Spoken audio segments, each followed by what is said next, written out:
Hey, good morning. Welcome to another poolside chat.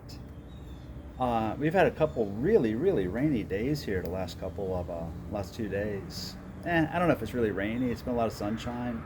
We've had some pretty big deluges. Last night, one of them. This morning, another. So I'm here under my covered lanai with my fish. I got an email um, this morning when I woke up from Southern Baptist Disaster Relief, and I don't know. I think most of you know, but if you don't, I serve as a chaplain. I wear a lot of different hats. One of those hats is as a chaplain with disaster relief, Southern Baptist Disaster Relief. For a while, I used to struggle to tell people what that meant because there are a lot of I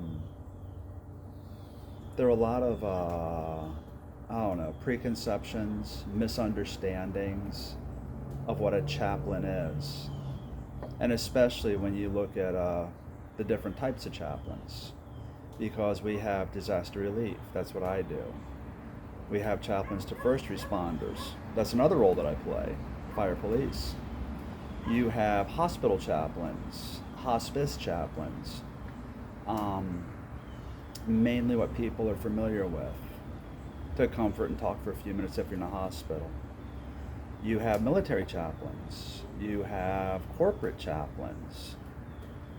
Uh, there are not community chaplains. You have a number of different chaplains. And what I wanted to ask you about today was in Christian circles, uh, church circles really. Chaplains, one of the duties we do is called a ministry of presence. And I kind of want to explain what a chaplain was and what this ministry of presence is. Um, Much of what we do, I think, is called ministry of presence. And what that means is it means being there with the people where they're at. I've also heard a chaplain described as being meeting a person where they're at in the workplace. But it's being there for whatever need that is, to just sit there, talk, listen, um, counsel, comfort. And that's kind of what the ministry of presence does, where there's just a presence. And disaster relief, what the email asked is they wanted chaplains to come down to this building collapse, which is why I'm talking about it. Now, I am not going to do this. You know that I'm bivocational. I got to work at the hospital starting next week, so it's just well, I don't know if it's unfortunate, but there are a lot of other people that will respond. But it's not something I can do this time. But what is going to happen is we're going to have chaplains from disaster relief will come down. You'll have a ID or on your belt or something like that, identifying yourself as a chaplain. We'll have a vest, like one of these little safety vests you see the guys wearing with chaplain on it. And if it's inside, you'll have a hat with chaplain and a cross. And what it means is kind of like, I guess, a connection to God, because people will see chaplain and they see God, or they see a knowledge of God or a relationship to God. I've told people before, I'll talk about God, but there are many times in chaplaincy that I don't talk about God. They know that I'm a man of God, but sometimes it's just listening to stories. Sometimes it's just talking about movies. And then sometimes it's talking about much more in-depth issues about hope, about loss of hope, about questions of where's God. And what that ministry of presence does is it shows that we're there to talk about those if people are ready to talk about those things. Otherwise, we're just there. We're just a friend. We're just a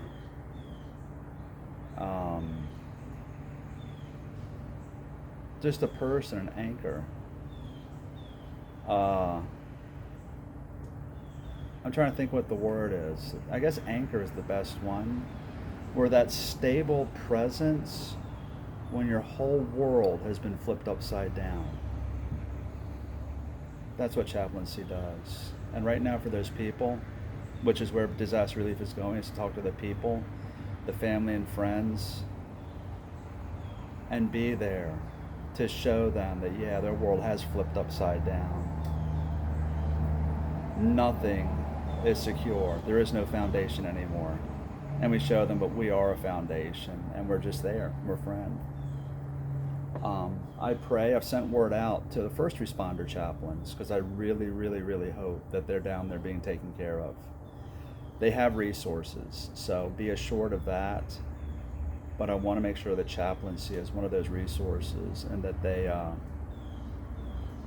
there. So, is there a biblical basis for this?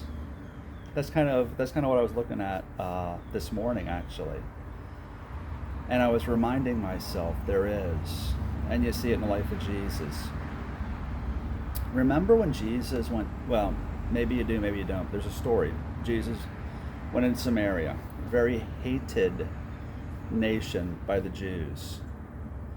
Man, you talk about critical race theory and race relations.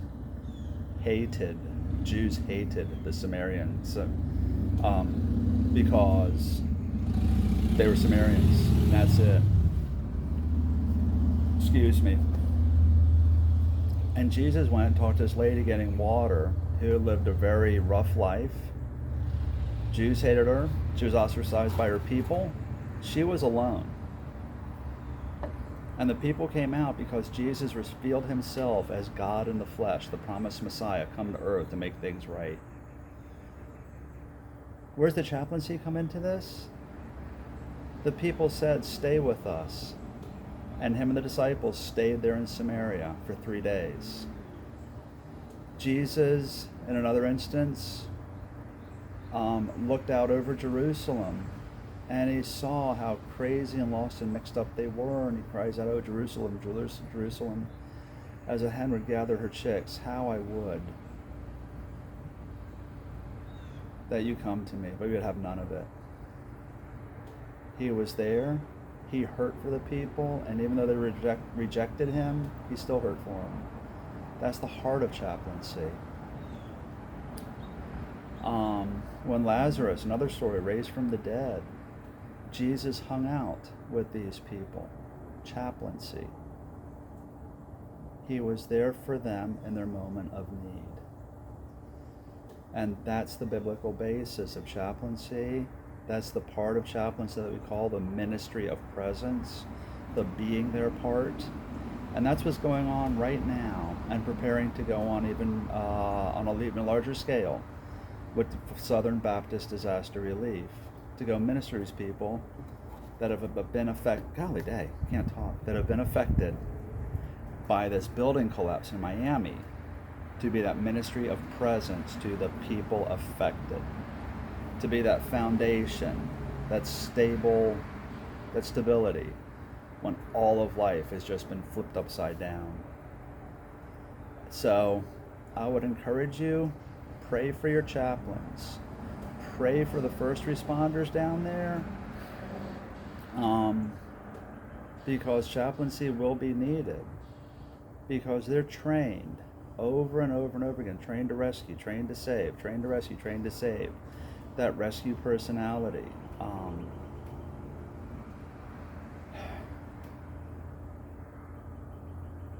And I hope they get to use those skills to rescue. But if there's no one to rescue, it's hard. And in addition to the resources they have down there for this crisis, we need chaplains to show them that hope and that there's a purpose in all this stuff happening.